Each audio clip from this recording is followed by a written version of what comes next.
Anybody watch the debate the other night? Yeah. Good. Well, we had a moment in the debate finally where we got a little bit more into the real discussion of what's going on in this country. I ran for office because I was concerned about the debt. People tell me, list your top 3 issues, and I say the debt, and the debt. We borrow $1 million every minute.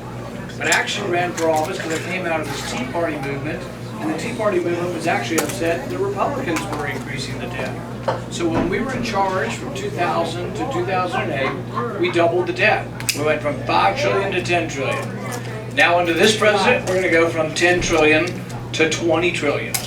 We're going to add more debt than all of the previous presidents combined. And I think it endangers the country. People say, what's the biggest threat to our national security? I think it's our debt. People say, well, we just need to spend more money on the military. If we spent more money on the military, we'd be safer. Well, what if we borrow the money from China and we go to $30 trillion in debt? Will we be safer? And this is a question I asked Marco Rubio. He wants to add $1 trillion more in defense spending. But he also wants to add $1 trillion in refundable tax credits. What are refundable tax credits? This is money that goes back to people more than what they paid in. It's a welfare kind of program. And here's the problem. In the refundable tax credit program, 25% of the payments are improper. They're paying people too much or giving it to the wrong people. 25% of the time. It's currently a $100 billion program. 25% of the time they're giving out the wrong amount of payment to the wrong people. $4 billion a year under the current program goes to people in the country illegally. Illegal immigrants are getting welfare payments by filing fraudulent tax returns, and Marco Rubio wants to triple this program. I don't think there's anything conservative about this. We're going to have a discussion in our country about whether or not what Marco Rubio is producing, what he is for, is conservative or not. But we also have to have a larger discussion. The right and the left both have sacred cows, and they both cost money, and they're both wanting to increase the spending. So I kept them up till 3 in the morning recently. I filibustered against raising the debt ceiling. I say, look, if you're going to raise the debt ceiling, we should reform the spending. We shouldn't increase the spending. We should be enforcing more strict caps on spending, not loosening the caps. But here's what happened.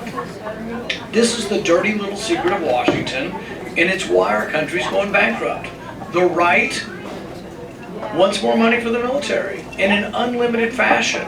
The left wants more money for welfare. And what happens? They get together. It's an unholy alliance, and they spend more money on everything. Now, I think we should defend the country. I think that defending the country is the most important thing our government does. It is under the Constitution. It's absolutely necessary. But I don't think we're safer projecting power from bankruptcy court. I don't think that you say, oh, well, defense is important, so let's just give it unlimited money. Well, look at some of the stuff we're spending on. The Defense Department, particularly under President Obama, has become this green agenda, has overtaken the Defense Department. We got solar panels everywhere. Solar panels are not defending the country, all right?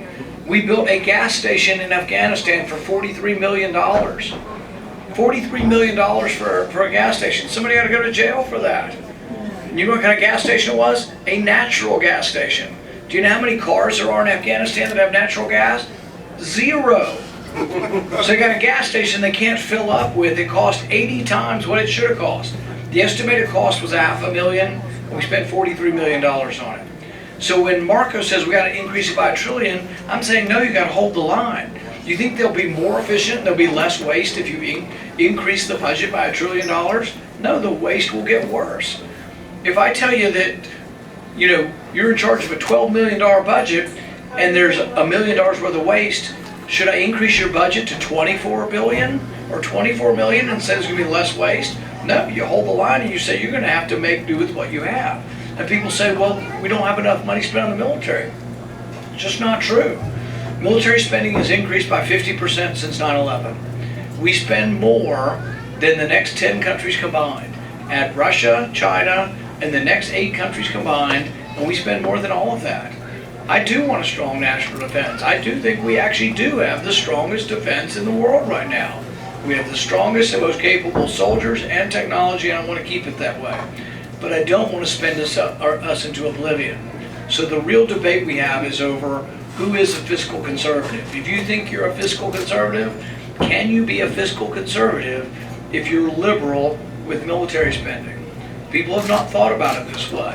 And that's why I'm challenging people to rethink their presuppositions and rethink what makes America strong or what makes America great. I think spending only what comes in will make us great again. I think we can expand the party.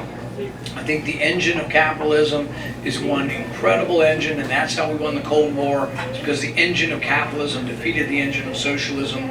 I think we'll thrive again, but we're going to thrive again when we make government smaller, when we make your taxes lower. I would eliminate the entire tax code, all 70,000 pages of it, and the IRS. I'd replace it with one rate, 14.5%. You'd fill your taxes out on one postcard, 14.5%. For businesses and for individuals. Then we'd thrive again. Then American businesses would stay here. Then companies would relocate back to America because it'd be a friendly place to do business. We're going to have a big debate over the next couple of months. Iowa caucuses are coming soon. A crowd like this, if you get out and will help me in Altoona, we can grow to be big enough to actually win the caucuses. Our goal is to win, not to place, not to show, but to win. We want your help. Thank you very much.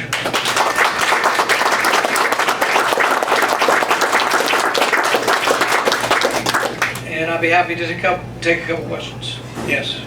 Actually, not a question. I just want to thank you for fact-checking one of your opponent's comments about the Trans-Pacific Partnership and the debate. Thank you. Hi, I'm Tom Leffler from Johnston. I'm representing our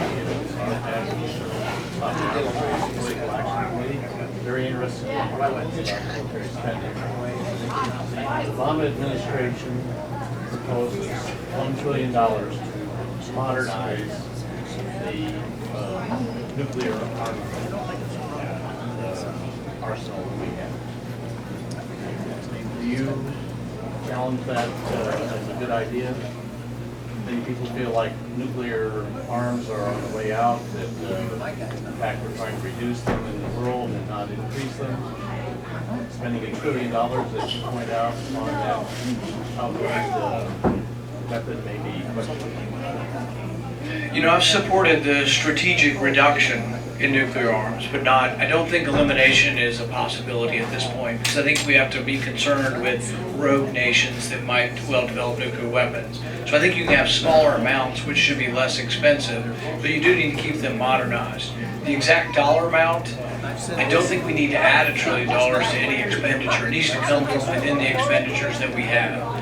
The expenditures that we have are, I think, more than adequate to have a strong national defense. So what I would say is, do we need to modernize? Yes. Do we need to have the best technology and equipment? Yes. But what that requires is people within the military budget determining which and how it's best and most effectively spent. So that means we have to look at which fighters work, which fighters don't work, how many can we have, how many nuclear weapons can we support, etc.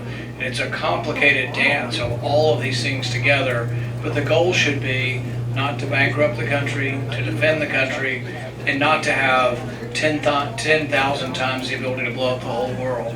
And so I think there is a possibility that we can have lower numbers. And actually Reagan was part of negotiating that. Reagan and Gorbachev negotiated that. It's why I've objected so strongly to people like Marco or Fiorina or Bush, who have all said they're not going to talk to Putin. That's the dumbest thing I've ever heard. To have no communication with our adversaries is absolutely juvenile and something that should be laughed off of any stage in America, and yet they say it with a straight face. They want us to have a no-fly zone in an area where Russia already flies. The reporters need to be asking each of these candidates, are you prepared to shoot down Russian fighter jets? We spent 70 years trying not to have a war, not to have a nuclear war with Russia.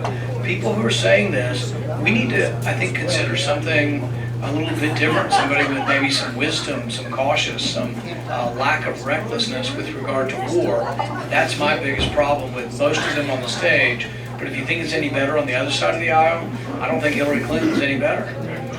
So I think really what we need is somebody who considers war to be the last resort. We have to be prepared, we have to defend our country, but we should not be eager to be engaged in another big war in Iraq. And I'm not going to be sending 100,000 troops, 500,000 troops. I'm not going to be sending our sons and daughters back to another war in Iraq. Yes. Can you expound more on the rise of ISIS? Because I know that you helped stop the funding of the Syrian rebels, which were just Al-Qaeda in disguise. We were fighting them when they were over the border in Iraq. As soon as they crossed the border to Syria, we were funding them. Yeah. Fighting them on one side and funding them on the other side. Right, There's a problem there. Yeah, can you educate us and the news media on that? Actually wasn't able to stop them. I opposed them selling arms. They did it anyway. The interesting thing about the selling of arms is President Obama and John McCain really on the same side, but just to different degrees. I'm the only one saying you shouldn't sell them arms, period. We put, Saudi Arabia and Qatar, put 600 tons of arms into Syria in 2013. This is not a small amount of arms. This is a large amount of arms. Now, if you talk to the people who supported this, they would say, oh, we're only giving them to the moderate Syrians. Problem is their definition of moderate is not quite the same as mine. They're all radical jihadists. One of the reasons they oppose Assad is that he's too secular for them. They want radical Islam to control their lives. There's different sects of it, but they're all radical. Some are Al-Qaeda, some are Al-Nusra, and variants of those became ISIS. But I warned them that the great irony is if you give them weapons, you'll be back in a year fighting your own weapons. True enough, ISIS has $1 billion worth of Humvees they ride around in. They have $1 billion worth of U.S. cash. They pay their soldiers with our money. They have 43 of our tanks. They've got anti-tank weapons. I think it is crazy foolishness to feed arms in to people who hate us. It was a big mistake. And they've grown larger. And there are ways to combat them, but I don't think it requires U.S. troops on the ground. Well, I don't like to assess motive to people. I don't know exactly. I think no, they truly felt like they were going to give it to the moderate Syrians. But there was one CIA analyst that I pointed out to them his opinion, and he'd been there and he knows the different groups. He said the only thing moderate about them is their ability to fight. And so we give arms to them, and then the arms were immediately taken by ISIS. Here's the other idiocy of this, and this question needs to be asked, and hopefully the media would pick up on some of this. What genius sends 50 people to war? President Obama is sending 50 people to war in Syria. Now, it's one thing to debate whether or not we should be at war in Syria. We should debate it as a country. If you want to go to war in Syria again, you want to send our troops over there, we don't send 50, all right? We have a declaration of war, we vote on it in Congress, and if you think it's to defend America that we go into Syria, you don't do it with 50 people. 50 people is a recipe for one of our soldiers being captured, tortured, and killed in a gruesome way, and then we will get dragged into a bigger war. I don't want to see what that happened to one of our soldiers. We don't send 50 people to war. The president also trained some of these moderate fighters. I voted against this, but they allocated $500 million to train them. They spent $250 million on 60 of them, $4 million per fighter. They sent 4 of them to war. Who sends 4 people to war? They were captured in 10 minutes, and all of their equipment was captured. So the rest of them, they haven't figured out what to do, but who sends 4 people to war? What kind of idiot sends 4 people to war? The thing is, if you go to war, you don't go to war with underwhelming force. You go to war with overwhelming force. Sure. When we fight, we have to fight. But what we ought to do is, we ought to vote in Congress before we go there. Anybody else? Yes. I know tax reform won't help, but do you have any other ideas where you're used how do we stop the giant sucking sound of manufacturing into our country? One of the big things chasing companies and jobs is the taxes. So we have the highest business tax in the world, 35%. So one of the reasons they're reincorporating other places, they call it inversions, is because of the tax code. It's a big reason. Burger King went to Canada. Canada's tax rate is 15%. Tell people I'm embarrassed to compliment Canada. For goodness sakes, Canada's got socialized medicine and they've got a 15% corporate income tax. Ireland's 12%. Pfizer, which is a very successful American company, made billions of dollars. I prefer they stay here. They're merging and reincorporating in Ireland. And so we are losing people because of the taxes. We're also losing people because of the regulatory burden. So taxes are about $3 trillion a year. The regulatory burden is about $2 trillion a year. Most of the regulatory burden is not passed by Congress. It's done just by the executive branch. Obama has taken this to an nth degree, but Republicans did it also.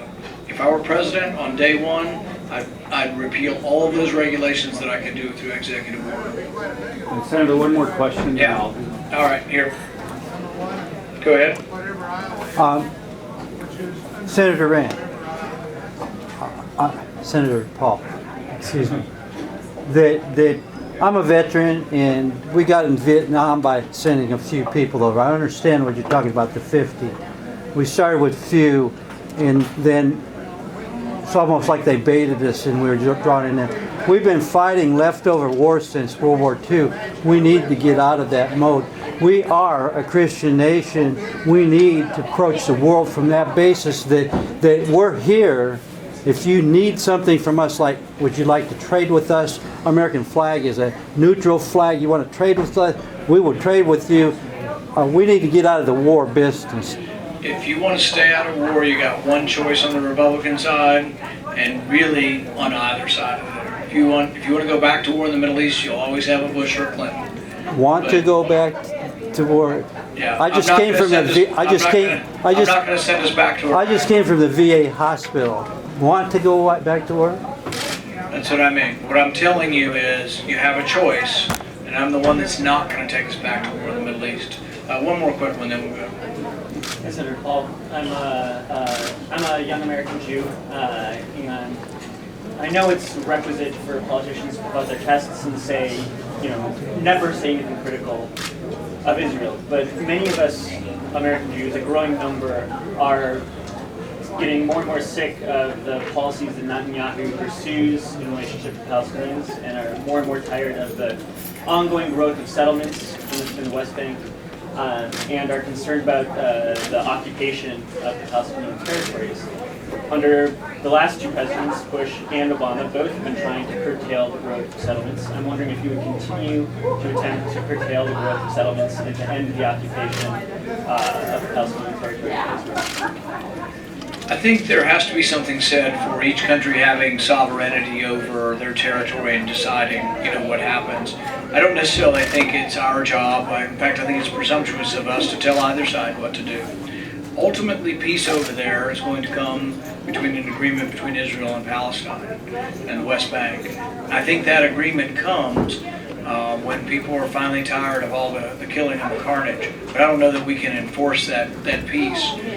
I visited over there thinking maybe I would come up with some insight as to what the grand peace would be. I came home a little disappointed that I didn't quite figure it out, but I'm not the first one not to figure it out.